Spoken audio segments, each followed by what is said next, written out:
My name is Danny DeFee. I'm the electrician with the Facilities Management Department. We're 6 feet apart right now because I'm trying to practice social distancing and help keep this thing at bay. Right now I'm working on building sneeze guards for all the departments that deal with the public. The ones I'm putting together right now particularly are for the municipal court, so when they're on the bench they have a barrier between them. We kind of keep the spread at a minimal.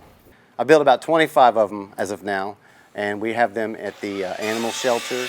They're at all of the libraries though so far, and I have put one at the golf center. My favorite thing about my job is that it changes every day. I'm an electrician by trade, but I'm proficient at doing a lot of things. So right now I'm getting to do woodworking, which I actually enjoy highly. And I like the people I work with.